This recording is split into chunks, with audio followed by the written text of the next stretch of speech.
Good morning. This is Horizon's Middle East and Africa, our top stories this morning. President Trump hails the U.S. alliance with Japan, offering full support, while praising new Prime Minister Takaichi for her plans to ratchet up defense spending. Anytime you have any question, any doubt, anything you want, any favors you need, anything I can do to help Japan, we will be there. We are an ally at the strongest level.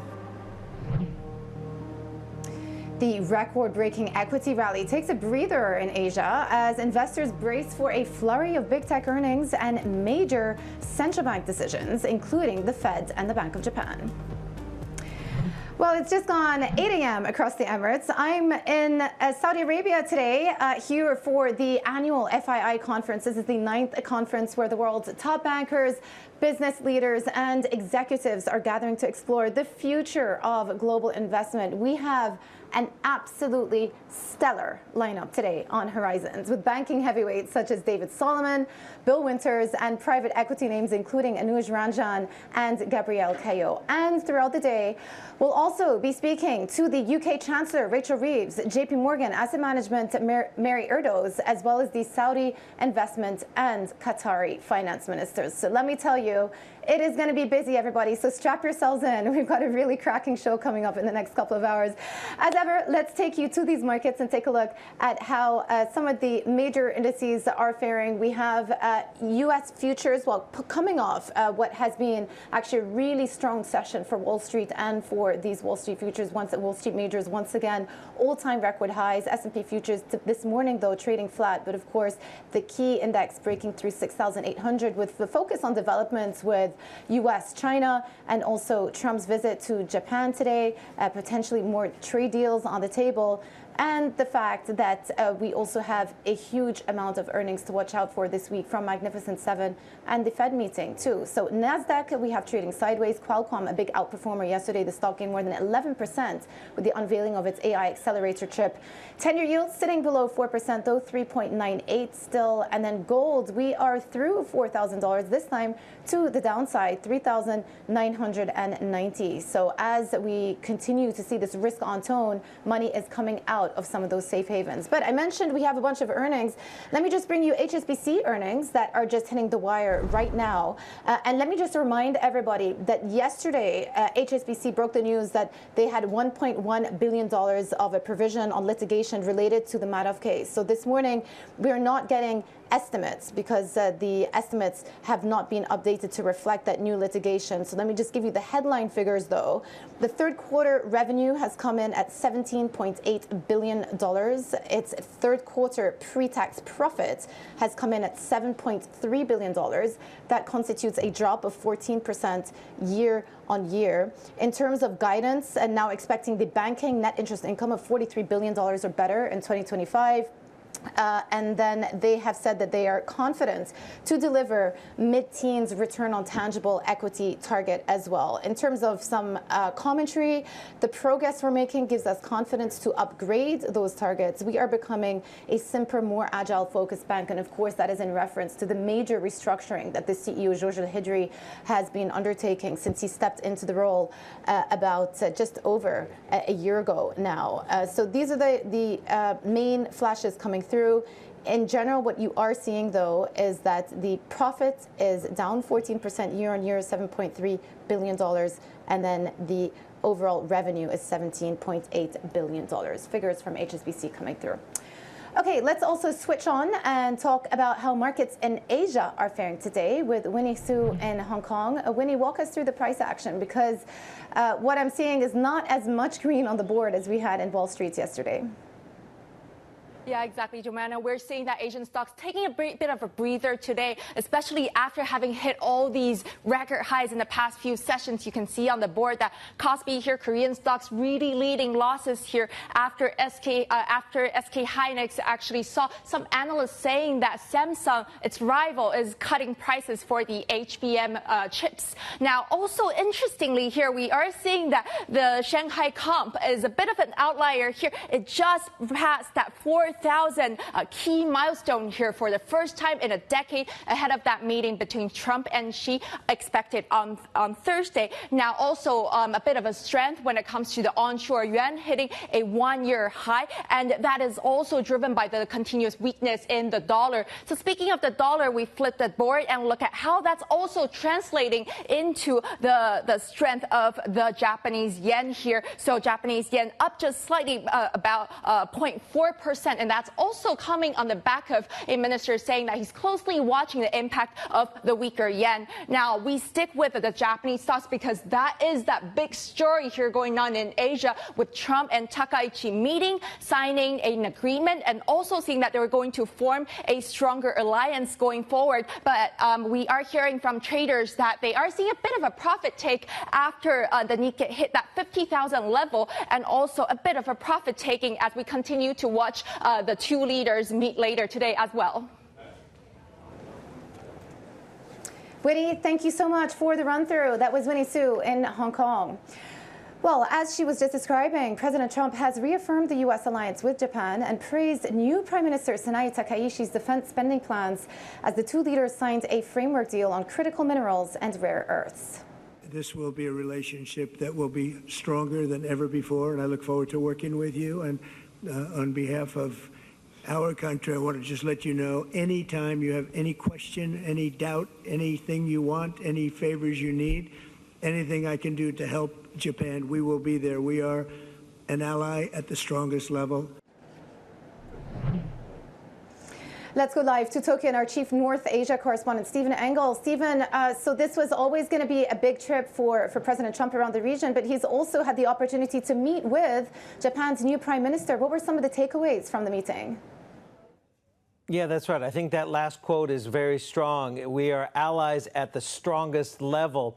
And that is something that sort of is interestingly wedged between the successes that they had in Kuala Lumpur, essentially getting a framework deal with the Chinese, ahead of, on the other side of the Japan leg of this trip, is that meeting on Thursday in Korea between Trump and Xi Jinping. Now, there's goodwill between China and the United States, and there was even more gushing between the United States and Japan, with both Takaichi-san and Donald Trump sending very warm greetings to each other as they try to build a relationship really from a springboard from their mutual admiration of the slain prime minister 3 years ago, the assassinated Shinzo Abe. Takaichi-san is a nationalistic leader in the similar vein to Shinzo Abe. It was really a protege of Shinzo Abe, and Donald Trump has been gushing in his admiration, obviously, for Shinzo Abe. And even Scott Bessent, the U.S. Treasury Secretary, has named essentially the expansionary fiscal policies of Sanai Takaichi as Sanenomics. And that might catch, fire, obviously, and get some wind in its sails, as we saw yesterday with the Nikkei 225 going above 50,000. And we'll have to see as well whether, some of these expansionary policies have some legs going forward, in particular on the defense spending. That is something Donald Trump as well hailed, that Takaichi-san wants to increase at a faster pace, upwards of 2% of GDP in defense spending. And those two leaders this afternoon, not surprisingly, are heading south of Tokyo to Yokosuka, the U.S. military base, where there's also Japanese Joint Force soldiers, and they will basically reaffirm the alliance, not only on the economic front and geopolitical front, but militarily. Stephen Engel, our chief North Asia correspondent in Tokyo. Thank you so much for breaking the latest for us. Well, as Saudi Arabia pushes ahead with its Vision 2030 transformation, global investors are looking closely at the kingdom's growing demand for private capital, a space where liquidity challenges are creating opportunity. To discuss this and a whole bunch more, we're now joined by Anuj Ranjan, CEO of Brookfield Private Equity. Good morning to you. You're actually my first guest of the day, so it's wonderful to have you with us. Good morning. Thank you for having us. Brookfield have a significant amount of investments in the region already. Let me just start off by asking you, since you sort of also have this global lens as well, how deal-making in this part of the world differs from other regions? Well, first of all, it's changing all over the world. That era of passive investing and passive capital is over. And the future belongs to those who roll up their sleeves and are really going to build value in the businesses they own. And that's no different here in the Middle East. I think decades of easy money made investors forget what real investing is. And now they have to create, build, and operate businesses better. In the Middle East, it's exactly the same. You have to be able to bring some experience or some value creation to investments. So where are companies and founders rolling up their sleeves then? Where are those opportunities here in the region? It's all across geographically, it's all across the Gulf, and I'd say the broader Middle East. In specific sectors? In specific sectors, I would say that for us, we have found to be quite exciting is financial services, education, and industrials, broader business services.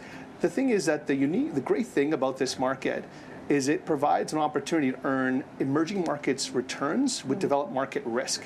And so you have this unique opportunity to invest in almost a broad array of sectors where they just haven't had private capital in the past in the same way that they do today. Yeah. So last year around this time, the PIF signed an MOU with Brookfield to act as an anchor investor for a new vehicle called the Brookfield Middle East Partners. The fund was targeting $2 billion with 50% of its capital allocated to Saudi Arabia. Can you give us an update on this fund? Yeah, so we've, well, first of all, stepping back, we've invested about $18 billion in the Middle East so far. And so we've been investing here for a long time. We're very excited about it. We keep growing. The fund is going very well. And we are continuing to invest in that fund and hope to do a lot more in the near term. Yeah, we've been talking about how in the kingdom, there's sort of been I would say like a maturity of the Saudi 2030 vision and a shift towards some of the forward-looking sectors, AI, technology. When you see it this year at FII, some of the conversations are around that, about smart manufacturing, and perhaps less so on some of those mega construction projects. How do you see that opening up opportunities? Well, we really welcome it. AI infrastructure, we think globally, is an amazing opportunity. And people are thinking about AI, the technology, but they're often not thinking about the supply chain resilience that's required, the opportunities to power AI, the opportunity to build the compute that's required for it, or the opportunity to use AI to make manufacturing businesses or old world analog businesses far more productive. And that opportunity, we think there's $7 trillion of investment opportunity globally. A big chunk of that will be here in the Middle East, because I think what's great about this market is the governments are quite forward-looking and quite partnership-oriented when it comes to AI in particular. Yeah, and how do you see the opportunity for exit in this part of the world as well? Again, we've been covering a big pickup in IPO activity. It looks like that's going to trade a little bit going into the last quarter of the year, at least here in Saudi Arabia, quite intentional on their part. What does that do to exits?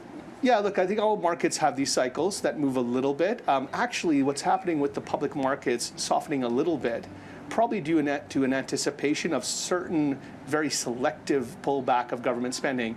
The truth is that opens up a huge opportunity for private capital. And so we actually look at it as a great time for us to be a partner of choice to governments or to corporates or to families in building out their businesses rather than only the public markets. Yeah, you say private capital. Let me ask you, so private credit, and this is, there's been an explosion of interest in private credit just over the last year or so. Do you see that as perhaps a competitor somehow in terms of, a company's options to raise capital? Has it edged out some of the private equity guys? I wouldn't say it's edged out the private equity capital and what we bring in terms of expertise, in terms of value creation opportunities. And that's why I think in this era, where your capital has to do more than just be a source of cheap funding, that's very important for private equity. But private credit, I think there are still many high-quality companies that need capital that's flexible and long-term in nature, and they need that partnership orientation. And there's a lot of investors who want that exposure. And so this opportunity, I think, is already large, and I think it's going to continue to grow. Okay, so private credit and private equity can continue to grow side by side. Absolutely. Okay, so I thought this was interesting. You're launching a private equity retail fund. It launched in Canada a couple of days ago. How much do you expect that to contribute to Brookfield's overall PE business? And can you imagine bringing something like that to the Middle East as well? Look, we launched on November 1st officially, so it's very early. Okay, about to launch. About to launch, but we're very excited about it. And we think that if you look at what's happened in the universe of private companies, 85% of companies with an EBITDA of over $100 million are private. Companies stay private far longer than they did 20, 25 years ago, and the number of private companies outnumbers the number of public companies by multiples. And so this opportunity to attract high net worth wealth investors into a product that can invest in private equity, making those companies available to the broader wealth marketplace is very exciting. We're today focused on Canada and the United States. I'm sure in some time, given our presence here in the region, we would love to bring that opportunity to the Middle East. Yeah. We're here, and again, at an investment conference, there are so many LPs also participating in this conference. And I wonder whether there is a lot, you've been having conversations or will be having conversations about the rise of continuation vehicles, around this general theme, the struggle for fundraising. What has been the feedback? Look, I'd say everyone views continuation vehicles, I think, in the same way now, in a very mature way, which is for your best and greatest businesses. There sometimes are these businesses that compound cash in a manner which is very exciting for the long term, and you'd rather own those businesses longer. Most people are very supportive of that approach. I think, obviously, if it's taking away from more natural exits because of valuation mismatch, that's probably not the right way to use a continuation vehicle. We've generally shied away unless we think that it's a great business. Okay. Let me round up just asking you maybe, looking ahead to 2026, what are you seeing for deal making? Are you feeling good about the year ahead? I feel like the deal activity has picked up dramatically. I think the valuation gap has started to really shrink and make deal markets more viable. At the same time, the financing markets have been very strong. And I think we as groups, most of us, have thought about areas that we want to focus on where we can add real value. Power, AI infrastructure, industrial companies, payments. These are areas that we know that we have an expertise and we can do more than any other owner could. And that gets us very excited about investing in this market. Yeah, and when do you expect fundraising to pick up again? It's funny, for the fundraising as a broad brush has been muted for the industry. But I think when you are a strong sponsor with strong relationships and you have a deep expertise in something, it's been just fine. And for us, we've actually continued to raise increasing amounts of capital from our best partners and supporters. So I think that trend will continue. I think that LPs wanting to do more with less will continue. And I think we're very pleased to, in our sectors that we know the best, be a beneficiary of that trend. Anuj, thank you so much. A real pleasure talking to you today. That was Anuj Ranjan, CEO of Brookfield Private Equity. Well, coming up, we're going to continue to talk about the opportunities here in the Middle East. Happy to say that Victoria Harling, Middle East CIO of 91, joins us next. This is Bloomberg.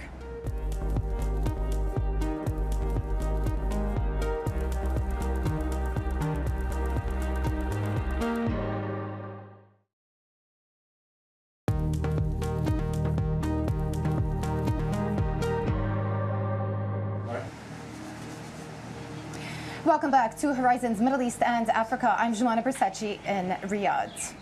Now, as the Future Investment Initiative gets underway here in Riyadh, organizers say momentum from the U.S. is helping to drive global interest.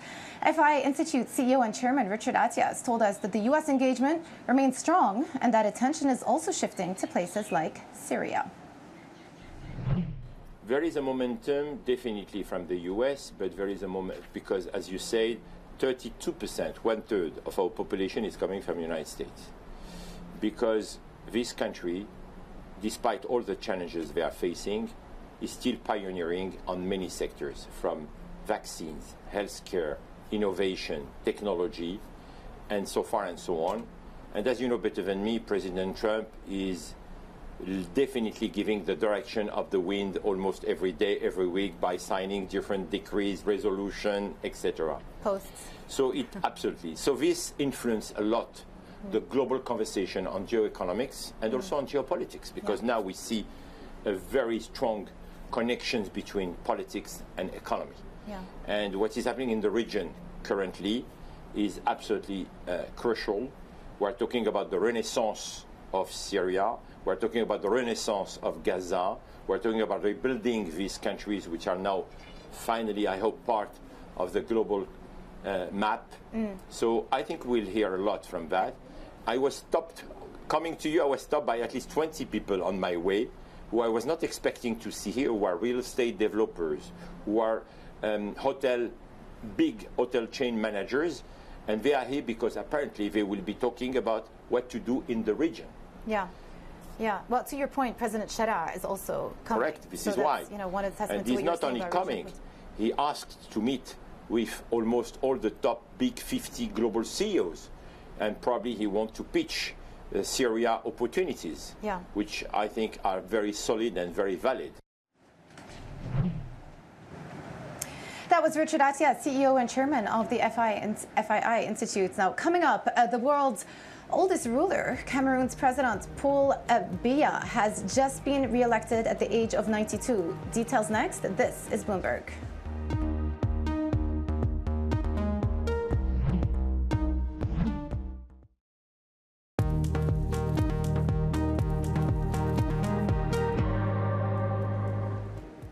Welcome back to Horizons Middle East and Africa. I'm Joanna Versace in Riyadh today. Cameroonian President Paul Biya has been declared the winner of elections that were marred by violent protests and allegations of irregularities. At 92, Biya is the world's oldest ruler and is now set to run the Central African nation until the age of 99 if he completes his 8th term. For more, Bloomberg's Ndiro Ganga joins us now from Kigali, Rwanda. He's 92 years old, very elderly, I should say. Was his victory a surprise? Juman, it was not a surprise. By the time 92-year-old Paul Biya decided to vie, he knew that he was actually going to win. 4 decades in power, he's vying again.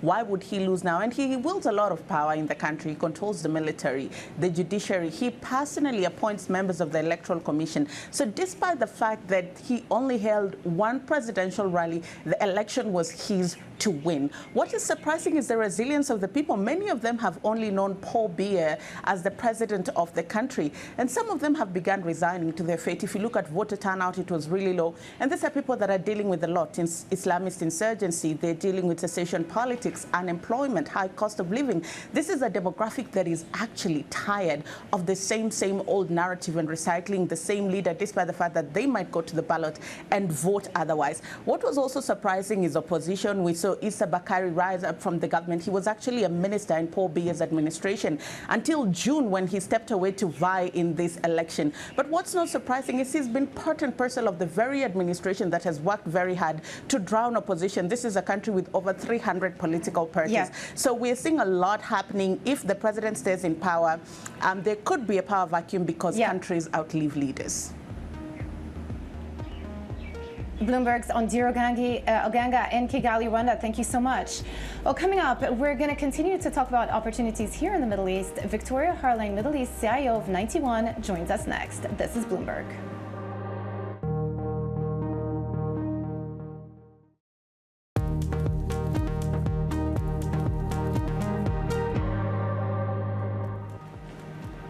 Good morning. This is Horizons Middle East and Africa. Our top stories this morning.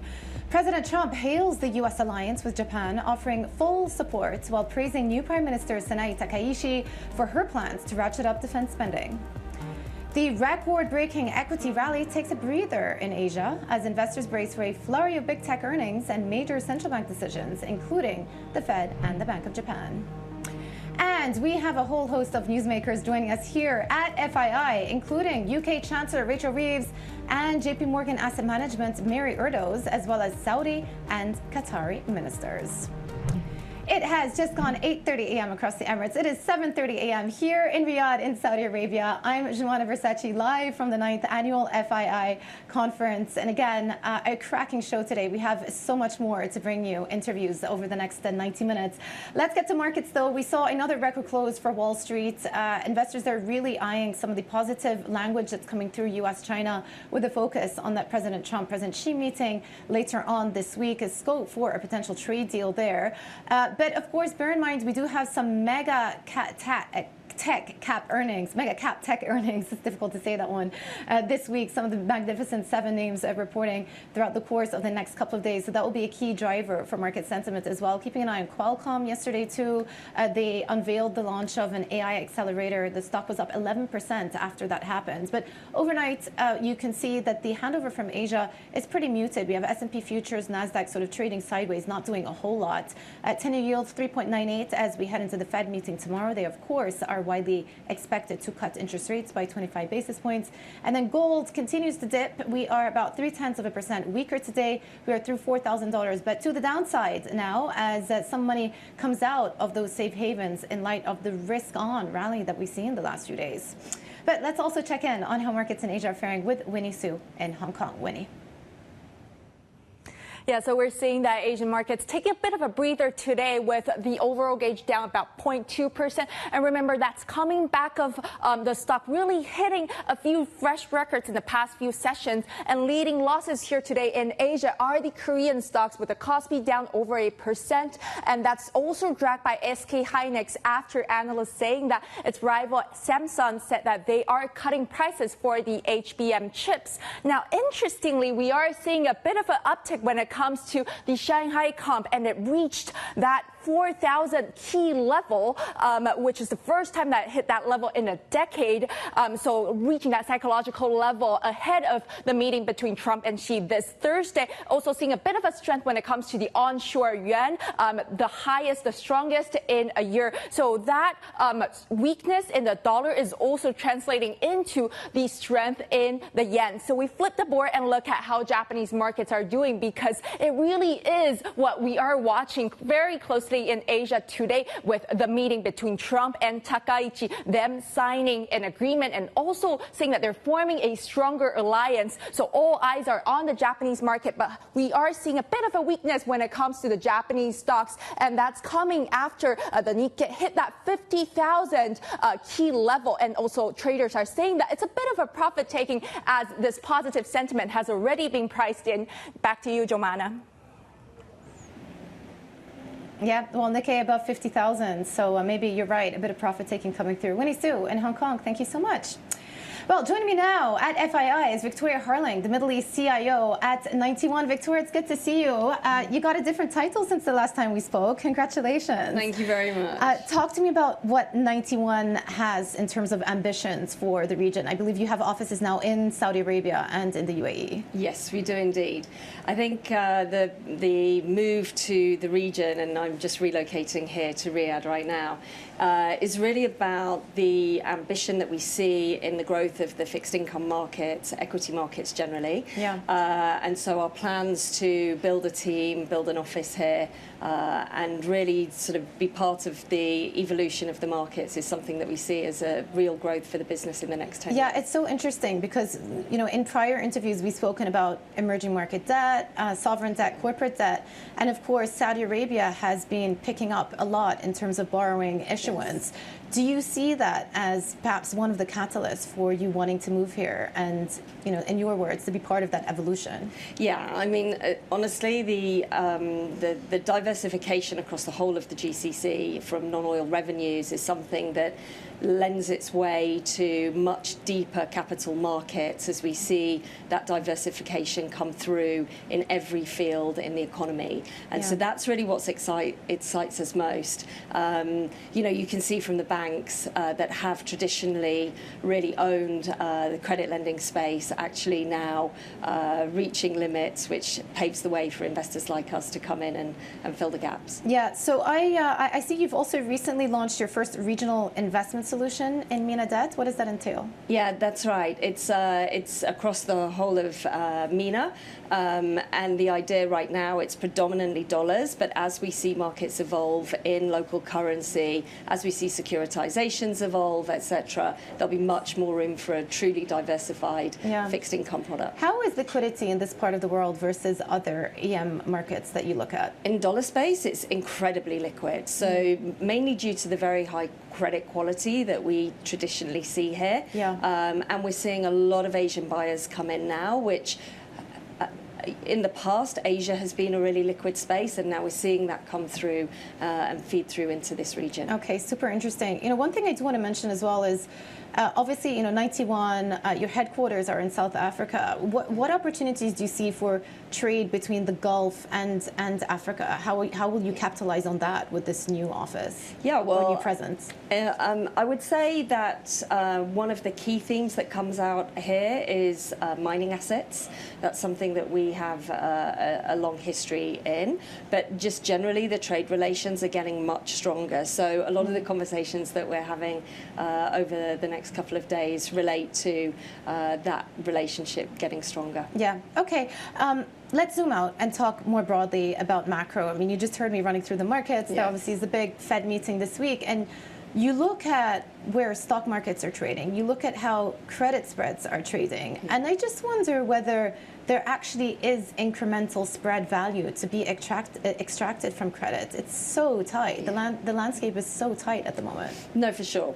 And I think what's really important to recognise, if not a bit dull, is that the key theme for the last couple of years has been about overall yield levels. And actually, when you look at overall yield levels, there's still room, particularly investment grade, to see those compress further, particularly in an environment of a more benign central bank. So essentially, is this a carry trade?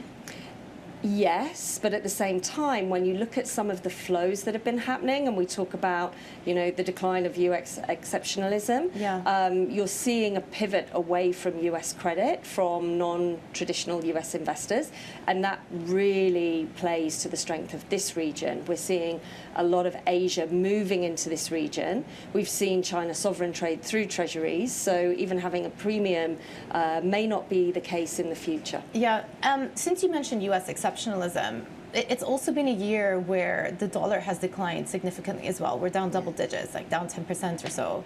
How has that benefited EM as an asset class? Is that one of the tailwinds this year? For sure. I mean, traditionally, in an environment where you have such sort of questions around risk-free rates, you would have seen emerging markets suffer on the back. But this has been a shift in market sentiment, a little bit, but not the same as 2010 of good balance sheet, bad balance sheet. But there's definitely a movement happening that is, in my opinion, long overdue. Okay, and what do you think the biggest risk is to your asset class looking ahead, apart from the fact that valuation spreads are very tight going into 2026?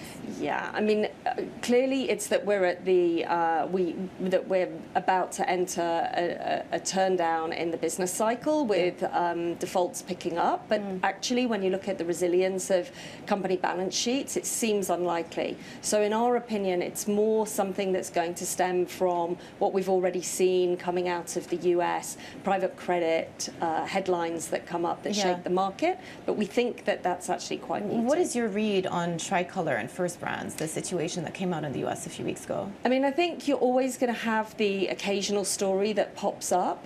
Credit lending standards in private credit have been deteriorating meaningfully, so I think it's likely that you see more of these events happening. But what's been happening with the shift to private credit is that public credit has actually become a bit more resilient. So it's unlikely that we see anything really affecting the public markets in that way. Okay, and then final question to round things up.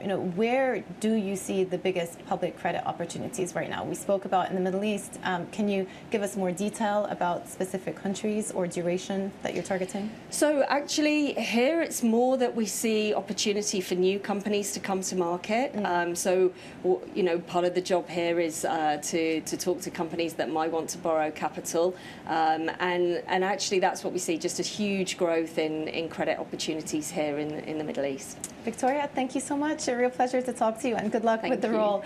That was Victoria Harling, Middle East CIO at 91. And coming up, global tech and finance leaders are at the FI meeting, so am I, to discuss Saudi Arabia's move into artificial intelligence. We'll be speaking to investment bank PJT Partners about the kingdom's high-tech future next. This is Bloomberg.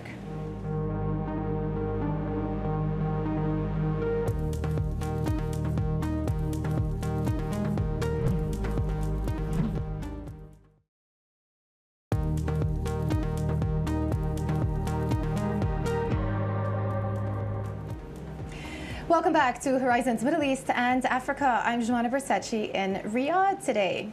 The FII conference is in full swing. Much of this year's focus is on deals around technology and artificial intelligence, two industries that are central to the Crown Prince's diversification plan. And joining us now is PJ Taubman, CEO of investment bank and advisory firm PJT Partners. So good to have you with us in person. You know, the last time we spoke was a year ago when you had just announced the tie-up with De Novo. You just acquired De Novo. Yes. How is that tie-up going? I think it's everything we had expected and more. We're a global firm. We needed a presence here in the Gulf. We made a commitment that we would wait until we found the right team, the right franchise to connect to our global network. We'd had the opportunity to know the De Novo folks for years, worked together at Morgan Stanley. We had a strategic partnership which had gone swimmingly well. We made a commitment to combine the enterprises. And the amount of traffic back and forth between Saudi and Europe and the U.S. and the idea flow and the connectivity, it's been extraordinary. Yeah. So we're delighted about it. Has it been a busy year? It's been a very busy year, but we're spending a lot of time really introducing the franchise that is very well known outside of the region into the region and doing it in a way that highlights why we're different. So we're spending a lot of time bringing our industry experts, connectivity, bringing ideas, connecting capital. So it's been a great journey. Yeah. How would you say you distinguish versus the competitors? Because I'm also speaking to many of your competitors who are, again, looking to get involved in the deal making in the region, and there's certainly a lot of it. What do you think gives you the edge? Well, first of all, we started our business from the ground up. We created this firm post-financial crisis. We did it in a way where everyone wanted to be part of a global enterprise, but do it in a more entrepreneurial way. So what that means is everyone works together. Everyone is client first. No one is thinking about what's in it for me. It's all client-centric. And if you're going to cover the region, you need to bring your best bankers, and you need everyone to be client-facing. You need them to put the client first, and that all starts with culture. So that's really what differentiates our firm. What is your outlook for deal making in the region before we speak more globally? Well, I think it's certainly up and to the right. There's so much capital. There's so much ambition. There's so much interest in investing. So you've got dollars and capital flowing into the region. You have desires to diversify and to create opportunities for know-how and knowledge outside. So it's a virtuous circle, and we think we're just getting started here. Yeah, okay.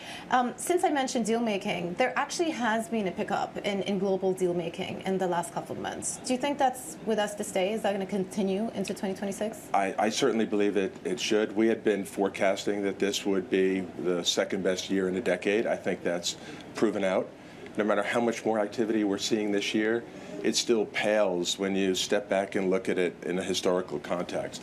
So even though the volumes are tracking up 30% plus or minus this year, volumes as a percentage of global GDP or global market capitalization are very far from historic highs. So we think there's a lot more to run. The regulatory environment is more conducive to consolidation and combination. I think private equity firms who've struggled to return capital are now getting that flywheel moving.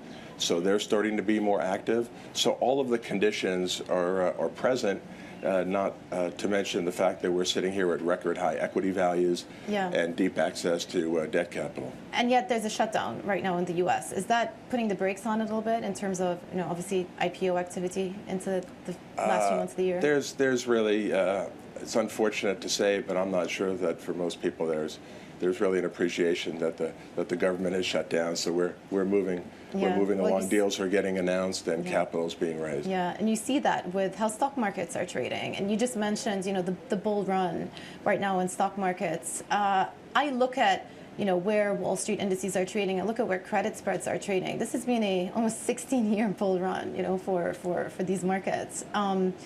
Do you worry that things are looking toppish? Well, it's a 16-year bull run with some intervening events. Course, So the financial crisis, COVID, and the like. And I'm always asking myself, where are we in the cycle?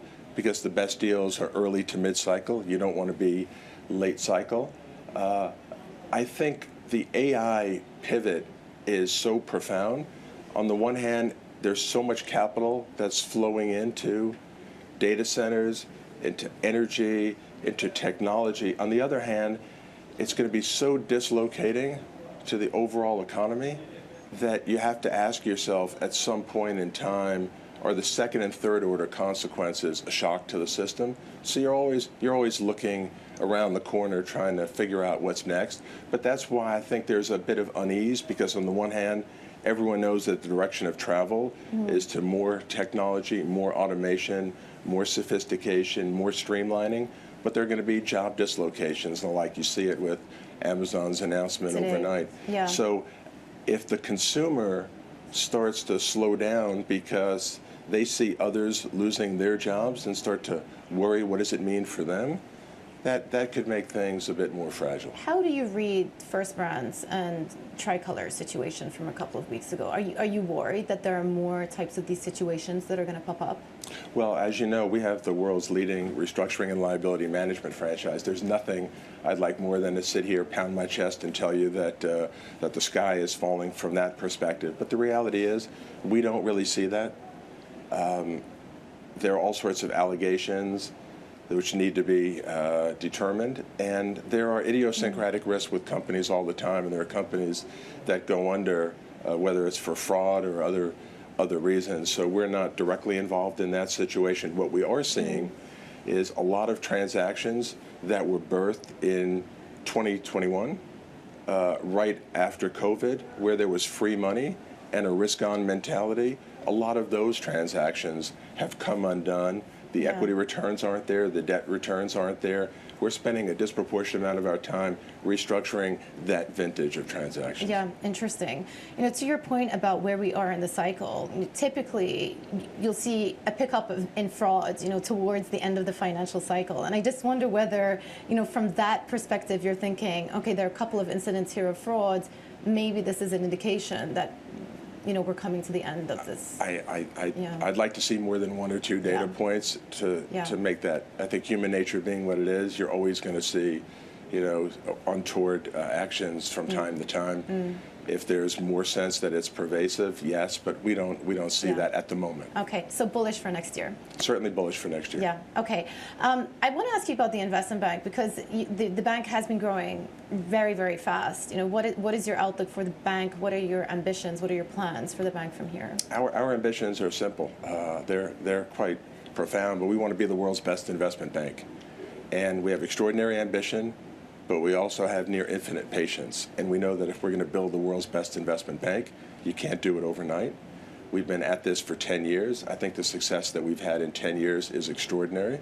But if you're building it out from scratch, and you need to be in every region around the world, every industry vertical, every capability, it takes time. And you need to be consistent, and you need to have something that unites everyone. And that's the culture, and that's the desire to serve clients. And that's the desire to be the world's best. And I think we're early days, but what we've accomplished in 10 years is something we're quite proud of. But the next 10 years begins today. Yeah, no, absolutely. Yeah. And let me just round up, because we've spoken about the U.S. and we've spoken about the Middle East. Where does Europe fit into all of this? Look, Europe is certainly struggling. It doesn't have many of the advantages that the U.S. has. I do think, though, that valuations have gotten so dislocated in Europe that there are real opportunities.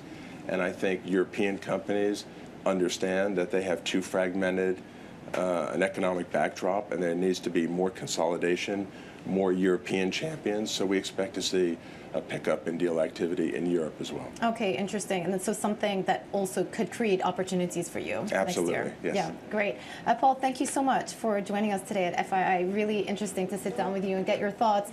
PJ Taubman, CEO of PJT Partners, and it's been just over a year since PJT Partners acquired de novo over here in the Middle East. So we had that conversation 12 months ago. Good to get the perspective on how things are going now. Now, for a look at some of the other stories we're following today, Bloomberg has learned that NVIDIA and Deutsche Telekom are planning to announce a $1.2 billion data center in Germany as part of a push for more AI infrastructure in Europe. Sources say both firms will contribute funding to the project, with SAP as a customer. NVIDIA CEO Jensen Huang is amongst those who've criticized Europe for being too slow to develop its own infrastructure.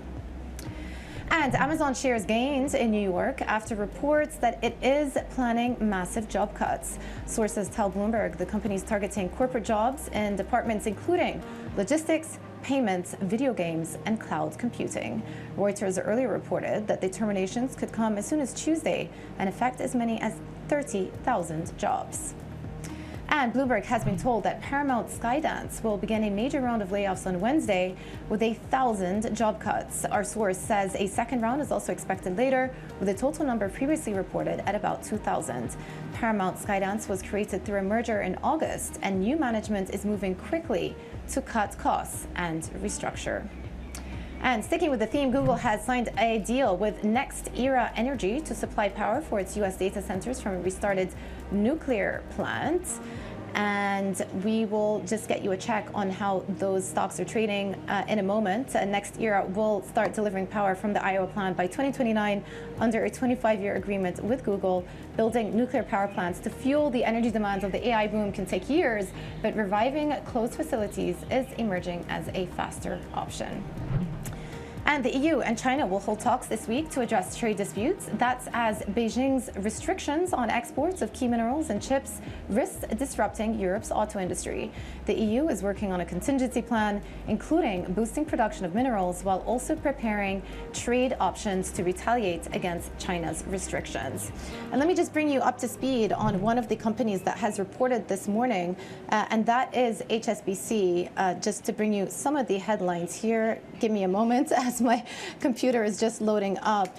But essentially what we got is a beat relative to market expectations. Just to bring you some of the major figures there as a recap, the pre-tax profit came in down 14% at $7.3 billion. That was a drop year on year. Revenue, $17.8 billion. The third quarter CET1 ratio came in at 14.5%. But in terms of the guidance, expect banking NII of around $43 billion or better in 2025. They expect to deliver mid-teens or better for return on tangible equity for the year as well. And so far, what we're seeing is the wealth business continues to perform very, very well. This is one of the key standout points from today. Fee and other income jumping 29% to $2.7 billion from a year ago. A very big gain in insurance as well. And there's a $1 billion in expected credit loss provisions, of which about $100 million contains Middle East exposure. And just finally, HSBC expects banking net interest income of $43 billion or better in 2025, as I was just articulating.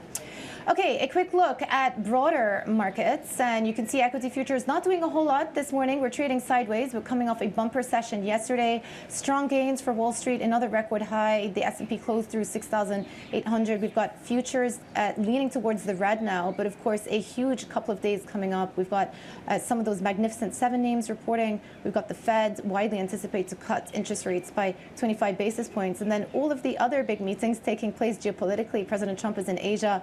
He will be speaking with President Xi and meeting with President Xi on Thursday. So a lot to watch out for throughout the coming days. This is the tone as we head into the European session.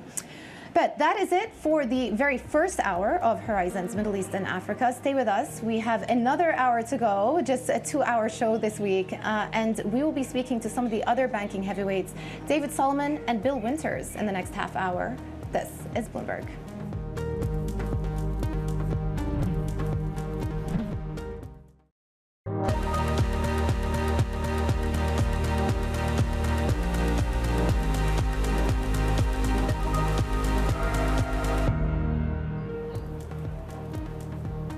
Good morning. This is Horizons Middle East and Africa. Our top stories this morning.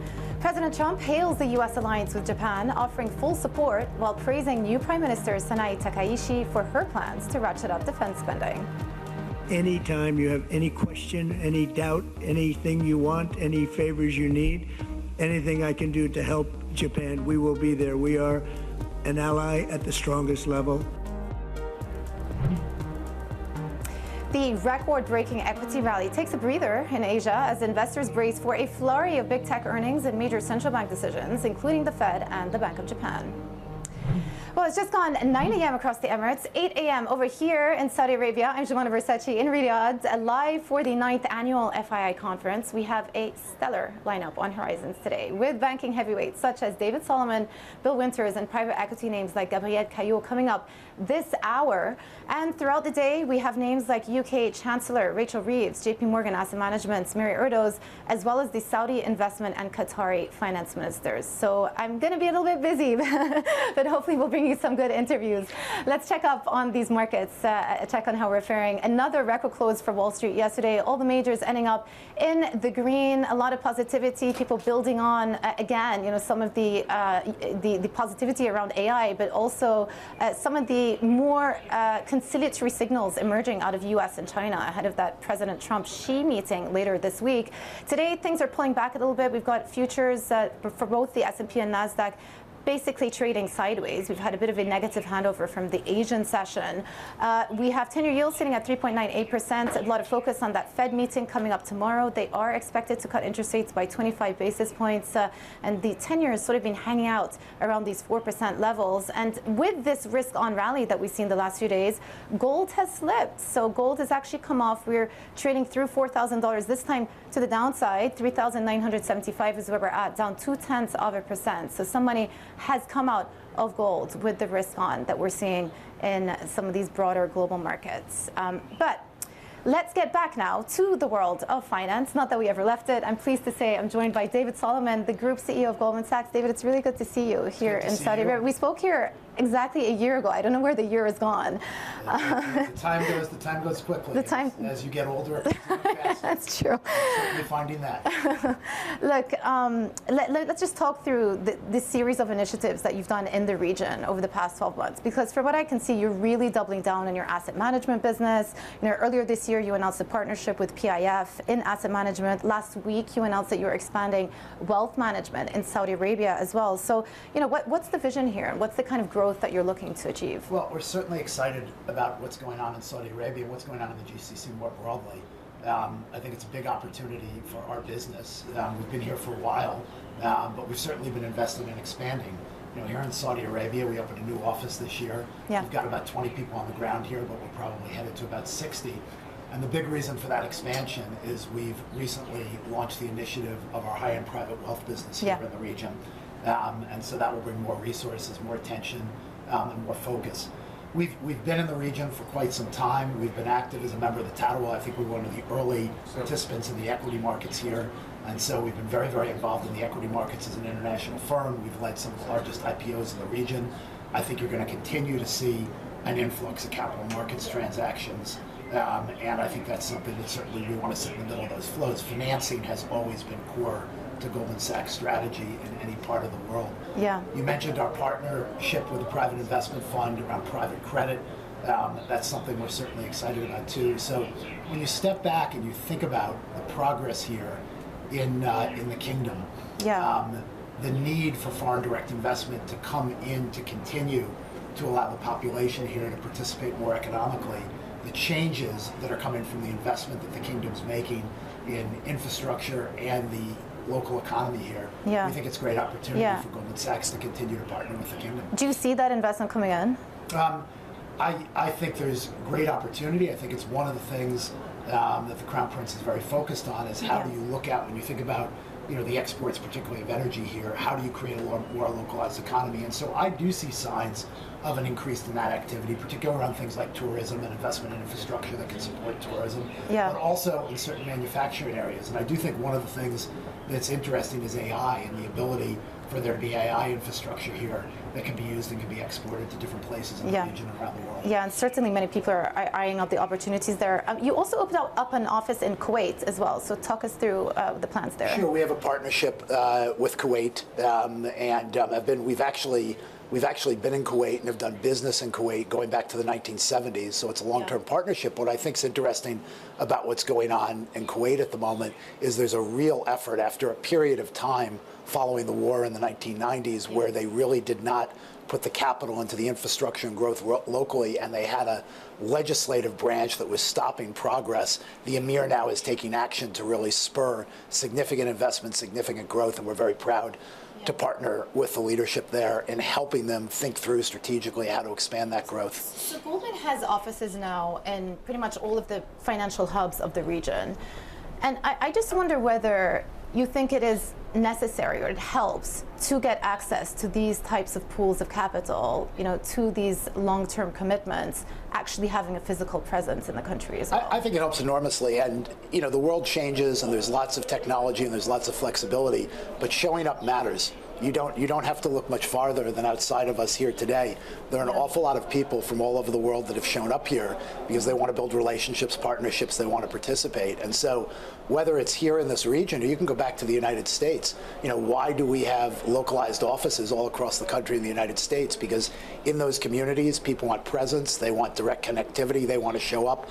While technology in the world evolves, human-to-human contact is not going away. Yeah, no, that's true. That's a fair point. But do you think it's also fair to say that in the old days, and typically, funds would come here to get capital and then offer investment returns. And nowadays, sovereign wealth funds are saying it's not just enough to offer us investment returns. So they've evolved in their thinking. I think the whole scope of economic activity has really changed enormously. There's no question. If you go back, my old days are a lot older than your old days. But if you go back a while, these nations were exporters of capital around the world, and they had not built the infrastructure of professional investment capabilities here locally, and so they were outsourcing those capabilities to institutions like ours and others. Now they're really making long-term investments to build their economies, to allow their populations to participate, to attract investment here. And so what they need, and they've got incredible investment infrastructures here localized on the ground. What they need are ideas, what they need are liquidity and capital, what they need are strategic initiatives. And so we're just at a moment in time where they have the capacity to do many more interesting things to build their economies. Think about Saudi Arabia here in the kingdom, 35 million people. There's an enormous opportunity, given that population, to continue to expand the economic activity on a localized basis here. And they're looking for partners that can help drive that. Do you think alternative assets are going to pick up here? This part of the world has always allocated a significant portion of their surpluses to investing in privates. If what you're asking is, will there be interesting investment opportunities on the ground here in these local economies? Yes, absolutely. That as these economies grow, there will be more interesting investment opportunities here on the ground that attract international capital from around the world, and we've obviously been seeing that in a more significant way over the course of the last 5 years. Yeah. Okay, let's broaden this out a little bit. Your earnings came through again. It seems as though the bank is really firing on all cylinders, whether it's trading, markets activity, deal making, advisory, wealth management. So everything seems to be going quite well at the moment. How long do you expect these favorable market conditions to last for? Well, I appreciate that. We certainly had a strong quarter, and our client franchise is in terrific shape, but I really think that the firm is benefiting from a bunch of strategic decisions that we made 5, 6, 7 years ago to reposition the firm for growth, to really grow our core business of investment banking and markets, put more financial resources into the business so that we could take more wallet share with our clients and be in a position to better serve our clients as they were increasingly active, and also to pull a group of businesses together to create our asset and wealth management platform, which now supervises $3.5 trillion. We've said publicly we think it can grow in terms of its durable revenue, high single digits. It's growing better than that, and the combination of those activities has materially uplifted the returns of the firm. So the environment is conducive at the moment. There will be times when the environment is a little less conducive. We live in a cyclical world. Yeah. But we think we have the firm position that over the next 5, 10 years, we can continue to grow our earnings, grow our client footprint, and continue to compete at the highest levels in the businesses that we're in. So one thing I was thinking about this morning, if you just took a snapshot of where everything is trading, you have equities at all-time highs, you have U.S. economy tracking north of 3%. If you look at the real-time indicators, you've got inflation at 3% as well. And yet somehow the Fed are going to be cutting interest rates by 25 basis points tomorrow. Do you see this as the beginning of a sequential easing cycle, or just more of an insurance cut? What I would say with respect to the Fed is the Fed, will cut rates tomorrow, and then we'll see. I know the consensus is you'll get another cut before the end of the year, but the policy rate has been higher. I think they're They're looking to move more toward neutral, and so we'll take a step in that direction. But I think the Fed always is an observer of what's going on in the real-time economy. The real-time economy can shift very quickly. At the moment, I would say the U.S. economy is in quite good shape, but I wouldn't jump forward. There are lots of forward prognostications about the path of interest rates. I would just highlight mostly, I'd look at the moment. You can project forward, but just because there's a forward projection, it doesn't mean that's where we'll wind up. There's still a lot of uncertainty out there. There's a lot of uncertainty. Do you believe that this is a K-shaped economy? Lots of academic circles have been talking about that in the sense that, upper income earners seem to be thriving, whereas lower income earners are struggling to keep up with inflation, and they're worried about potential job cuts to come. I wouldn't use that term, but what I would say is businesses that are particularly sensitive to lower income or paycheck to paycheck consumers have been a little softer. And I would say, consumers that are paycheck to paycheck feel more pressure in an environment with 3% inflation. And so there's no question inflation is very, very difficult for people who live paycheck to paycheck. And so it's something I think we have to watch very carefully.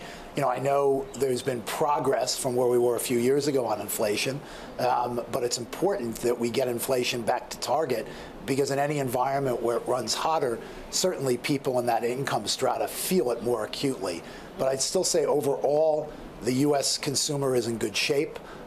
Most of the data that I see around the U.S. consumer is still quite constructive, but I think you're highlighting something that needs to be watched carefully. Yeah. Another thing that needs to be watched carefully is perhaps, the credit situation. A couple of weeks ago, we were talking about Tricolor, First Brands. One of your peers in the industry described there being potentially cockroaches around. I don't know if there's a certain insect reference that you want to pick up on, but ultimately, how worried are you about some of these individual idiosyncratic credit incidents actually becoming systemic? I would put the three situations that you mentioned in the category at the moment of idiosyncratic events. But what I would highlight is I think this is a great opportunity for people that are in credit businesses and are deploying significant capital as lenders in credit businesses to look at their procedures, their practices, their underwriting standards, look through their portfolio, and really take a strong evaluation of where they are. Yeah. You can't separate the fact that we've been in a very, very long, easy credit cycle, one of the longest I've seen in my career, without a real credit pullback, without an economic environment that's really put an enormous amount of pressure on credit. And in that context, credit spreads are historically tight. Yeah. And I know at some point there will be a credit cycle. It will probably come at a period of time when the economy slows more acutely, or there's some sort of a macro event that changes confidence we have in growth and the trajectory of the economy. And when that happens, given the velocity of lending activity, there will be losses in credit, and those losses will be felt across the system. But that's different than a systemic crisis. And I don't see anything in the context of a handful of bad credit situations that's leading me to say that we have a systemic issue around the corner. Yeah. Unfortunately, lenders make mistakes. There is fraud in markets. And that's something that as lenders we all have to try to protect against. But we should not be fooled by the fact that this is a very robust credit environment. Credit spreads are tight. And when we do have a cycle, which probably will come when there's an economic slowdown, there will be losses, and we'll feel that across the economy. Yeah, and that's trickling down to private credit as well. We spoke about that a year ago, I remember. And I just wonder whether you think the easy money, so to speak, in private credit, those days are behind us now, just because of how much interest there's been and how much spreads have compressed there. I don't think about, when I think about lending, I don't think about easy money. Lending is an activity, whether it's private credit or it's banks lending activity. Lending is a through the cycle activity. There's no question when spreads are tight, you actually earn lower relative returns. But the real alpha for credit market participants comes in the tough cycles when you have to restructure credits. You have to have more conviction to enter credits because you can earn higher returns. And so the real alpha in long cycle credit investing comes from being able to manage not just at times when credit spreads are tight, but also when there's a difficult cycle. And so, I don't think about it as easy money. If you're a lender, you participate, and you hopefully have good underwriting standards. You take good reserves, and so when there is economic pressure and there are losses, you can smooth through the cycle your returns to a reasonable place. And that's what good lenders do. Okay, so we've talked about equities, Fed, the credit. Let me ask you about the dollar. The dollar, is down almost 10%. Year to date. It has been a challenging year for the USD. People were questioning this theme of U.S. exceptionalism. Do you worry that the U.S. is perhaps somehow losing its relative status? I don't. I think U.S. preeminence, especially from an investment perspective, is a theme that's still firmly in place. You can walk around here and talk to capital allocators that are here from all over the world, and they're not fundamentally changing their allocation, across the globe. And if you think about what are the more interesting places in the world to invest at this point in time, the U.S. is still at the top of the list and is the largest, most important economy, the largest, most important tech innovation center in the world. I think that's firmly in place. The dollar has been softer this year. There are a variety of reasons for it, but a perspective would be it's certainly much stronger than it was 10, 15 years ago when we saw, for example, $1.40 euro dollar. So everything's got to be put through a longer-term lens when you think about the dollar. But I don't worry about the U.S. and its preeminence as an attractive place to invest. The growth in that economy, the tech innovation ecosystem. I think the U.S. is in a pretty good place. Okay, David, I've got to round up asking about AI and sort of how you're incorporating it into your bank operations. Are you seeing efficiency gains there? Sure. This is an enormous opportunity for every enterprise in the world, and I think it's one of the reasons why I'm very excited about growth in the world over the course of the next few years, because I think the productivity opportunity for enterprises, large, even to very, very small businesses, is enormous. We made an announcement last week or 10 days ago around our earnings about Goldman Sachs 3.0, where we laid out 6 things that we wanted to accomplish around better client service, more efficiency, an ability to really improve our risk management across the firm. And we are looking at a handful of processes where we can really re-underwrite these processes, create automation and efficiency, but not just to take cost out, to allow us to invest in growth in the business. Yeah. And so this is a theme that I think most CEOs of large enterprises are looking closely at, and the productivity benefit to the economy broadly as people execute on this is very meaningful. It's starting. Yeah. We're still early. But I think over the next 24 to 36 months, you're going to see real benefits from these efforts. Is AI going to replace entry-level jobs, analyst jobs? I mean, it will change certain jobs the same way technology has changed certain jobs for my entire 42 years in the business. So you think back when I started, if as an analyst I was required to do something, I had to go to the library, I had to go to the microfiche, I had to get data. It took hours. Things that take 5 seconds now, like doing a common stock comparison, took 6 hours.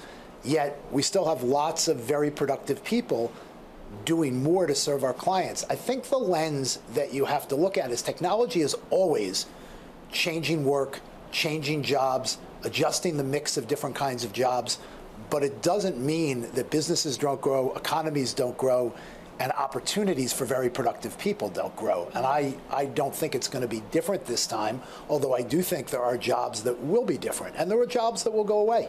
Yeah. But that doesn't mean new jobs won't be created. Taking me back to my banking days, the MD would send me an email at 6 p.m. on a Friday to fix a pitch book by Monday morning, and you know that your weekend was going to be completely consumed by that. That's long gone, yet people are still working very hard, Yeah. and the kind of work they do changes. And here's the thing that I think is really, really important. You can teach investment banking. You know this, you were an investment banker at Goldman Sachs. You can teach investment banking skills, but you can't teach relationship building, trust, advice giving. That's a apprenticeship skill-based business, and that's something that I think is very sustainable. But technology tools make the people that do that much, much more productive. Yeah. David, we thank you for your time. Thank you so much. Well, thank you. It's a delight to see you. David Solomon, Group CEO of Goldman Sachs. And coming up, President Trump hails the U.S. alliance with Japan, offering his full support. More details next. This is Bloomberg.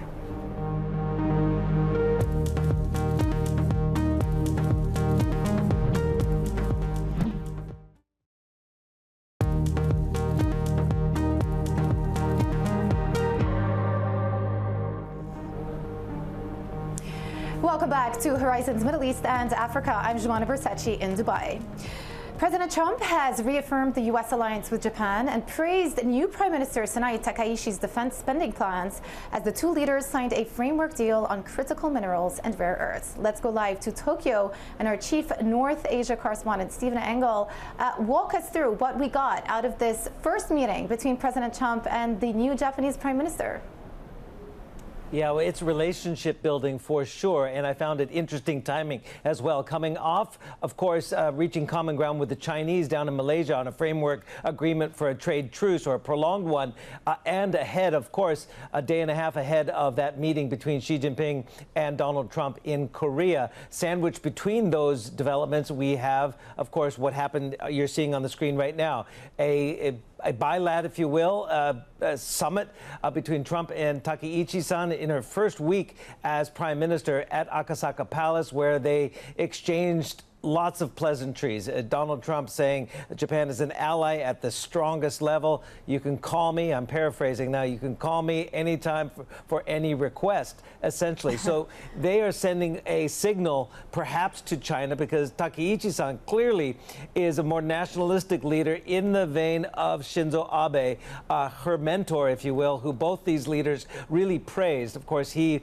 passed away 3 years ago, assassinated, but he had, you know, the hallmarks of expansionary fiscal policy, Abenomics. Now Scott Bessent has talked about Sanenomics, and then also a much stronger defense policy they both shared. And that is something Donald Trump hailed as Takaichi is trying to boost defense spending to 2% of GDP at a much quicker pace than previously stated. So that was music to the ears, and not surprisingly or nor coincidentally, right now those two leaders are heading south of Tokyo to visit a U.S. military base. Yeah, and Stephen, we obviously have been keeping close tabs on anything to do with rare earths and critical minerals. It looks like there's a preliminary deal in place between Japan and U.S. Yeah, it's a framework agreement without a lot of specifics, but it's clearly designed to wean Western developed, I don't want to say Western, but more developed economies that rely on these critical minerals for their tech industries, like the United States and Japan, to wean them off reliance on China, because China clearly has used its lever in trade negotiations of, employing export controls on those key magnets and other key minerals for the tech sector supply chain. So what they've done is they've signed a deal. It's a framework deal to cooperate, perhaps even identify projects where they can jointly invest in products like batteries, magnets, catalysts, optical materials, specifically stated. So it's the beginning phase, obviously, of increased cooperation on that front to counter China's clout in rare earths and critical minerals. So this is something to watch and see how far this will go and what areas and what kind of money will be earmarked for that. Stephen, thank you so much. Stephen Engel, our chief North Asia correspondent in Tokyo today. Okay, a quick look at equity markets as we head into the European Open, and things are trading a little soggy. The handover from the Asian session not as positive as the close for Wall Street yesterday. All of the majors now leaning towards the red. European markets down 0.2% as well, and this is all heading into what is going to be a big day in terms of Magnificent Seven earnings and also tomorrow's Fed meeting. But coming up, we will be speaking exclusively with the Standard Chartered CEO, Bill Winters. That is in a few moments. Stay with us. This is Bloomberg.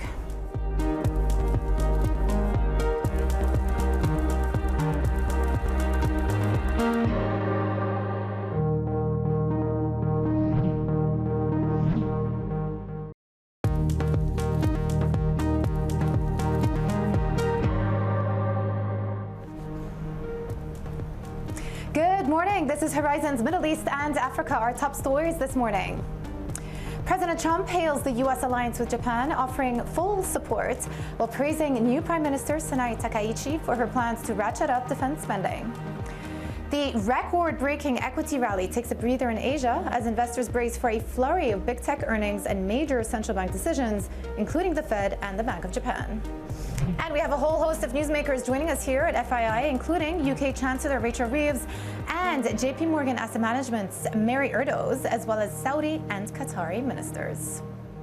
It has just gone 8:30 a.m. in Saudi Arabia, 9:30 a.m. across the Emirates. I'm Johanna Versace in Riyadh, live from the 9th annual FII conference, getting you up to speed on how some of these markets are faring. A record close once again for Wall Street yesterday. Some AI optimism as ever.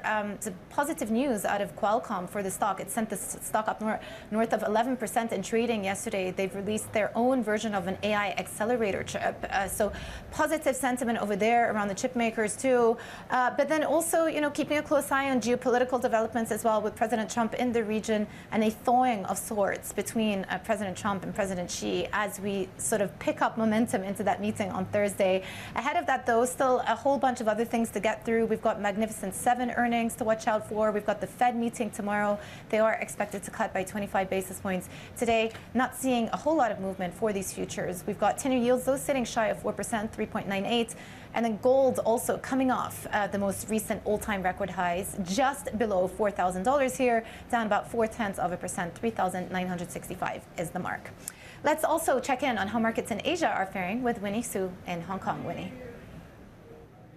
Yeah, so Jumana, we're actually seeing a bit more of a downside when it comes to the Asia market this afternoon in the session, with the MSCI Asia down now about 0.4%. And leading the losses here are the Korean stocks. You see that that's down about 1.5%, with SK Hynix being the key drag after analysts said that Samsung is actually cutting prices for their HBM chips. Now, interestingly, I wanted to flag that the Shanghai comp is actually trading slightly lower right now, but it passed that 4,000 key psychological mark earlier today in the morning session, and that is the first time in a decade, ahead of that very widely expected and widely watched Trump-Xi meeting coming up this Thursday. Also, we're seeing a bit of a strength when it comes to the onshore yuan at its strongest in a year, and that's coming off from a overall weakness in the dollar, which is also translating into a bit of a strength in the Japanese yen. Now, we flipped the board and look at what's going on in the Japanese market, because we are seeing, yes, a bit of a strengthening in the yen, now up 0.7%.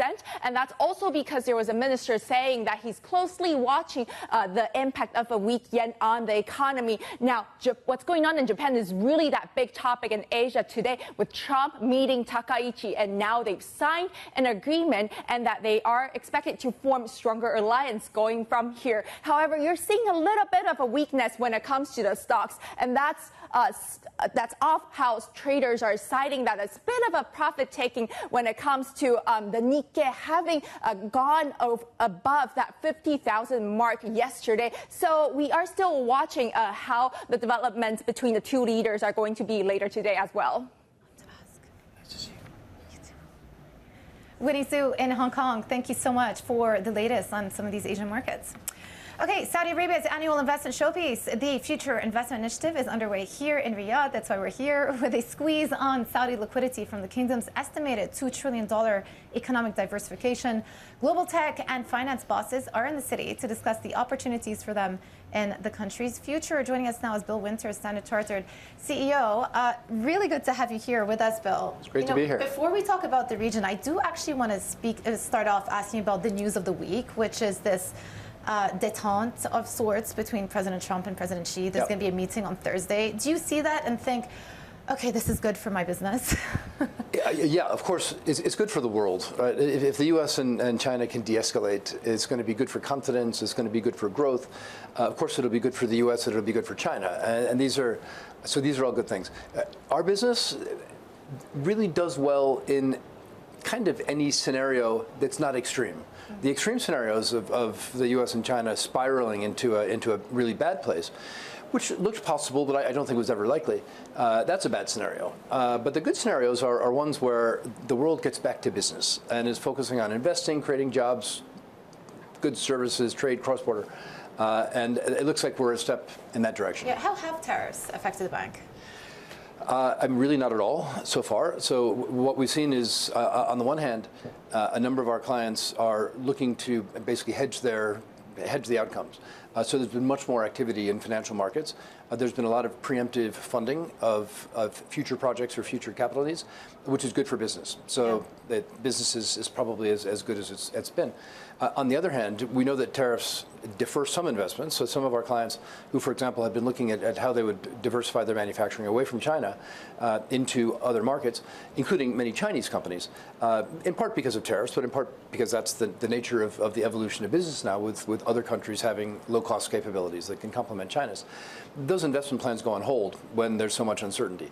So on balance, it's probably been neutral to our business. But I think clearly in the medium term, decompression of these tensions is going to be good for our business, is going to be good for the global economy. I was on a panel with the UAE trade minister a couple of weeks ago, and he made this really nice analogy. He said trade is like water, it will find a way to flow. That's exactly right.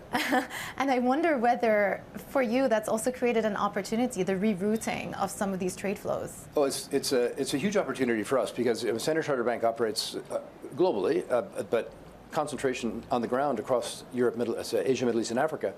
And big business in China and Hong Kong, every ASEAN country, every South Asian country, everywhere in the Gulf and the Middle East, North Africa, and Africa. So the investments are led by Chinese companies and other companies are moving into all of our markets where we have a natural home position. Of course, China is investing heavily as well. The new economy sector in China is absolutely booming. Yeah. And that's a great business opportunity as well. So, but you're right, the analogy of water flowing through a rock is perfectly correct. And water will come out the back end. And interestingly, when it comes out through the rock, it's cleaner than what it was when it came in. All right, we have to credit the UAE trade minister with that, Dr. Thani. Look, let's talk about the Middle East and you speak to me about which parts of your business you see growing the fastest in the next couple of years here. So we're present across the Middle East. We've got a full bank here in Saudi, which of course is growing very fast. In your opening comment, you referred to a liquidity squeeze. Yeah. The flip side of that is we're seeing an investment boom. And it's public sector investment and private sector investment that needs to be financed. Now, that is the source of the liquidity squeeze, but this is because the opportunities are so great. So Saudi is booming. We've been in the region for over 100 years. So this is Dubai and Abu Dhabi, which are together but distinct, are both growing extremely nicely. We opened a full bank in Egypt 3 years back. Egypt is on a wonderful path of recovery, which is also great to see. And also across North Africa and the other states in the GCC, all of which are doing well at the moment. Yeah. How about your wealth management business over here? I feel like so many people I speak to are really beefing up their wealth management presence. It's becoming a lot more competitive. It's very competitive and it's very sophisticated. But our traditional hubs for wealth management have been Singapore, Hong Kong, and Jersey, UK. We've had Dubai, but we've invested, like perhaps others per your question, investing heavily in Dubai to serve the region. And I must say that's going very well. Yeah. Let me ask you a broad macro question. Because, again, we've got the Fed meeting coming up tomorrow. The U.S. economy seems to be doing okay, but there will be an interest rate cut. But at the same time, there were some credit fears that popped up a couple of weeks ago. How do you see those double incidents of Tricolor and First Brands? So, thankfully, we don't have material exposure to either. Yeah. So we don't have the insight into what went wrong. But I think we remind ourselves that these are probably one-offs. But the credit cycle is still alive, right? I mean, there is a credit cycle. We happen to be in a very benign phase of it. But we've never suggested to our shareholders or anyone else that we would be in a benign phase forever. We don't think that the world has changed. So whether this is the precursor to some a stepping up of credit losses or one-offs, I don't know. I can tell you, and I'll be very careful because we report our earnings tomorrow, so I'm not, or Thursday actually. So I obviously can't talk about our earnings, but broadly, what we said up until this moment is we see no signs of stress in our portfolio. And it doesn't mean that there aren't problems out there someplace. We just don't see them. Yeah. What about private credits? Again, the explosion of interest in the space over the past year. Are investors getting adequately compensated for the risks they're taking now? Well, that'll be the big question. But a lot of the noise and drama around private credit is somehow that there's a whole bunch of risk that's hidden in the system because it's no longer in the banking system, and that's going to present some systemic exposure. I don't see it. I think private credit these are professional investors, professional investors who are managing the money from pension funds, insurance companies, wealthy individuals, and they're not leveraged, or they're not leveraged very much. And that to me says, yeah, of course, at some point, if the credit cycle turns down, they'll have losses. Okay. And those investors will have lower returns or negative returns. But that's business. But all said and done, are you positive about the outlook going into next year? I'm, as I sit here today, I'm very positive for the rest of this year and into next year. We're in a sweet spot of interest rates are high enough to keep things moving, not so high as to stymie growth. The credit environment, as I've said, remains robust so far. Trade is actually increasing, and and the trade flows are changing in a way that suits our business. So yeah, I'm quite positive. Yeah. So I want to ask you about something else that I know is a project of yours too. Digital assets. I interviewed Eric Trump again last week, and he was talking about they're a big believer. I mean, the Trump organization have a lot of money tied up in crypto, but he made this pretty much, quite outlandish statement saying that traditional banks are going to be pushed out because they're not offering cryptocurrency and the ability to trade or access to cryptocurrency. You take a different approach. We've taken it's just not correct. So first of all, we make the distinction between cryptocurrency and then digital assets more broadly. Cryptocurrencies have a place in the world, but you could say they're alternatives to conventional money, or you could say that they're speculative instruments. The digital assets, probably most obviously in the current market being stablecoins or variations on the stablecoin theme, those are the lubricant. Those are the money that makes the digital economy run. Not cryptocurrencies, but it's USDT, USDC. And central bank digital currencies, many of the, and we're just getting started there. Yeah. So I know I'll be talking about this later in the forum, I'm sure. I think we're at the beginning of the phase of one of the most profound evolutions in my working life, which is the digitization of money. The digitization of money. All money will become digital, which is not cryptocurrencies. That's one part of it. Yeah. But interestingly, the infrastructure to support that digitization of money starts with cryptocurrency, which is why at Standard Chartered, we have the leading institutional grade cryptocurrency, digital asset custodian, marketplace, the third largest minter and burner of US dollar stablecoins, meaning the onboarding and offboarding from fiat to digital to fiat. The first two are digital native companies, Coinbase and Binance. We're the third. And the reason is that we're playing a critical role in helping call it the real economy to bridge between the old way and the new way. And the new way. So one of the obvious challenges there is regulatory divergence, no? Because there's no streamlining of various regulatory jurisdictions. I mean, look at the UAE, it's a completely different business climate for cryptocurrencies than it is for Europe. So again, I'll make the distinction between cryptocurrencies and other digital assets.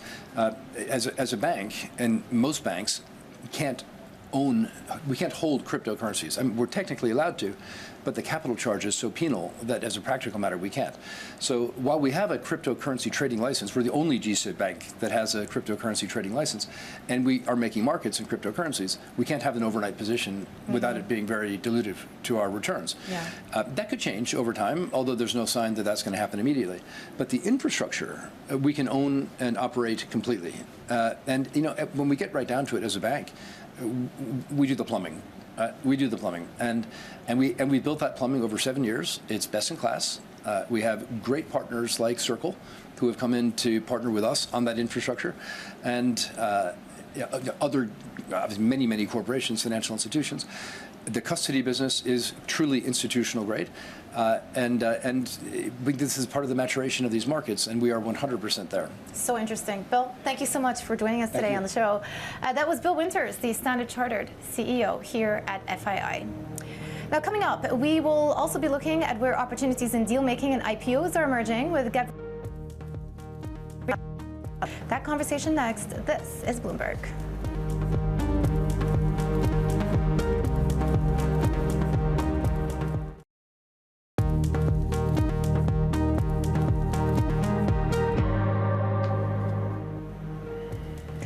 Welcome back to Horizons Middle East and Africa. I'm Jumana Bersachi in Dubai.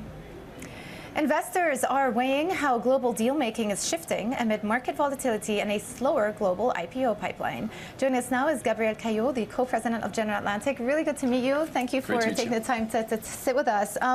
Let's just start with region and this part of the world. General Atlantic has been turning increasingly more active, from what I can see, in the region the last couple of years. Just talk to us about the strategy here and the region's appeal. Yeah, well, listen, we've been in the region. First of all, thanks for having me. We've been in the region for a while. We actually did our first deal here almost a decade ago. But really what we started seeing is in the last 5 years, a lot of activity, starting with entrepreneurship, right? I think one of the leading indicators for people like us that do growth equity is when do you see a budding environment of entrepreneurship that typically then leads to venture capital. And you see it, all the ingredients you see in the market are really powerful, right? Young, dynamic population growth, everyone's digitized, and you see a lot of innovation and now talent coming into the market. Yeah. So for us, the last few years, we've started to deploy people both in Saudi as well as across the whole MENA region. It's been a fantastic opportunity. Yeah, I guess one good example of that is Property Finder. I did a panel with Bill Ford and Property Finder CEO a year ago, actually, around Abu Dhabi Finance Week. But then recently, General Atlantic, you sold a stake in Property Finder, but you're maintaining a minority stake. What do you see as the outlook for the company? Listen, it's a fantastic business, and Michael, the founder, is an incredible entrepreneur. We invested in that business 7 years ago and really helped build it into a regional leader, right? So it's a little bit the playbook we have at GA is bring global expertise into the region, and Michael's been a great partner. The reason we took a bit of liquidity is there was so much interest in the business and its next stage of growth, but we just couldn't get rid of, we couldn't convince ourselves that it was time to leave because it's such a great business. How much have you actually got deployed in the region right now? So we've invested over the years over $1.5 billion of capital, and that continues to accelerate. The last few years, when we've really started to have a dedicated strategy around the region, we found fantastic deals, whether it's Caillaux in the consumer and fragrance markets, whether it's Aiwa, also in consumer eyewear. You spoke about Property Finder. It's just, it seems like the pace of innovation is really creating much more opportunity. And do you expect to continue deploying more in years to come? 100%. I think we're completely committed to the region. We have been now for 5 years. We have a local team, and as I mentioned, these kind of trends that you see accumulate. It starts with innovation. It starts with the talent. Then it starts with then it goes with venture capital, and then the next phase is really this middle phase of growth equity. We see so much momentum gathering. I think it'll become a bigger and bigger region. Do you think that, at least when it comes to tech investments, the field is becoming a bit crowded? I don't think that's true anymore. I think it was very, very crowded in 2021, where, without wanting to be rude, you had a lot of tourist investors show up in the market and thought they could be tech investors and thought they could be growth investors. And I'm not suggesting it's the hardest business in the world, but you do need a certain amount of specialty and expertise and a lot of experience. And so I think the market has actually cleaned itself out a lot. That doesn't mean there isn't competition. That doesn't mean there isn't capital. But entrepreneurs are really smart. And I'm sure you've heard this from Michael Ayani, is yes, they want capital, but what they really want is a partner to help them grow their business. And I think that's where you're able to differentiate yourself. So talk to me about Actis. You guys are growth equity investors, but Actis specializes in long duration, sort of asset-heavy infrastructure. Yes. How does that fit into the portfolio? Yeah, the original thought behind this was we actually about 5 years ago started thinking of the next big theme of investment, and the energy transition was one of the obvious long-term tailwinds that we thought could really drive investment opportunity. And we started our climate growth equity strategy beyond net zero. But what we realized at the time was the much bigger opportunity was around real assets, right, behind this energy transition. And so we started looking for partners that we thought could address that opportunity set. Actis has a unique franchise and history of building renewable power in emerging markets. That's something very hard to do sustainably and deliver good returns. And so we decided to partner with them and really merge that experience and expertise around great business building. And what sort of opportunity do you see in data center infrastructure right now? So a huge deal went through a couple of weeks ago. We spoke to Macquarie Asset Management. You were the seller in that incident. Listen, so data center, Actis has expertise in building data centers, and obviously that's at the crossroads of everything we do in our digital franchise at General Atlantic and Growth Equity and their experience. And I would tell you the amount of capital required to follow this trend is staggering, and you see headlines all the time around how much capital is being drawn. But I think there's healthy levels of growth, and then there's a little bit of exaggeration happening in the market. Where we see tons of opportunity is not behind this whole AI data center build, but just the good old transition to cloud and the required infrastructure behind that. That's an area we're spending a huge amount of time on. We have true expertise. I think it's a theme that has 10 years in it. Yeah. Okay. So I guess that sort of taps us into some of the global themes as well. Mm-hmm. What are you seeing for the deal-making outlook going into next year? You know, you started off by saying, how are we dealing with volatility in your intro? The truth is, I think if you have a consistent and deliberate investment strategy, volatility is a very positive thing, right? It gives you the opportunity to be a real deal maker rather than follow the herd. And that's what we're feeling in the market right now is you see it, markets shut on and shut off in the publics. That's an opportunity for us. Private markets get a bit jittery around the credit cycle. That's an opportunity for us because if you're backing the right long-term themes, actually we've been able to find better deal origination than almost ever in our careers. Yeah. There has been, I mean, obviously there's a shutdown going on now, so that's impacted IPO activity in the U.S. You know, what is your read across to how it's going to impact your part of the market and just sort of, you know, that things have been locked up for longer because, again, you know, we hear of LPs wanting to, they're waiting to get monetization on their investments, right? Well, that's been the hardest part of the business is predicting what happens in public markets, in particular for tech investors, because the tech IPO market has been incredibly volatile, almost schizophrenic, right? You'll have some highlight successes, and then you'll have a lot of companies that fail to go public, and that makes it hard for us to predict. I think there's a positive side to that for us, which is as companies stay private longer, we actually think our product as an investor and a value-add investor is better than being a public company. The flip side of that, to your point, is we do have to deliver liquidity to our investors. We're having a very successful liquidity year, so we're seeing the market start to turn and become a little bit more liquid for privates, but it's a trend that we continue to focus on. LPs are extremely focused on getting capital back, and I think that's going to be a pressure on our industry. What is your view on continuation vehicles? I think when they're done intelligently, I think they're a very positive thing for the industry. And in a way, the backdrop I would set to it is every primary market in the world has a larger secondary market except private equity right now. And so we've been relying on other ways of gaining liquidity. There should be a way of doing it right in the secondary market, so I expect it's going to continue to grow. I think there's been criticism that that not the right assets are pitched in the right way to the right investors. The way we've done it, we have several very successful continuation vehicles. It's a risk transfer. It allows to provide liquidity to certain investors and allows other investors to start to buy into new equity. So I think it's a part of our ecosystem that'll continue. Yeah. But like everything, it needs to be done right. And how are you viewing the rise of private credit? I mean, people have been saying that private credit is almost the new private equity. The amount of interest in private credit this year is reminiscent to the days of 2021, as you were just highlighting. Do you see this as complementary or is it competition almost? Listen, I think it's been an enormous market share shift from one type of lender, which was regulated, to another, and we have a credit strategy that's positioned really around liquidity solutions, so highly differentiated and focused on alpha. I think the criticism around some of these strategies that are purely based on flow, so very high volume, will play itself out. It's as you know, when credit markets are strong, equity markets usually follow, and we've absolutely seen that dynamic in the market, but it hasn't really affected our business, if I'm honest. Okay. Gabriel, thank you so much. A real pleasure to talk to you today. Thank you so much. Enjoy the rest of the forum. Gabriel Caillaux, Co-President at General Atlantic. Well, that wraps up a series of interviews that we've done in Horizons. We've got plenty more to come throughout the rest of this morning, including an interview with the Qatari Finance Minister. I'll be sitting down with him later in the day. I'll be speaking to the UK Chancellor, Rachel Reeves, as well. The Head of Asset Management, Wealth Management from JP Morgan, Mary Erdoes, in addition to some other names. So stay tuned for those. We're not done yet. Let's also take a look at some of these markets that we've been watching overnight. Equity futures not doing a whole lot. We are tilting towards the red, despite the fact that Wall Street once again ended up in record high territory. S&P futures now not doing a whole lot. But again, we have the Fed meeting coming up tomorrow, Magnificent 7 earnings to watch out for, and of course that pivotal meeting between President Trump and President Xi happening on Thursday as he continues his trip around Asia. So all of that on the agenda for this week. Switching over, just taking a look at treasuries as well.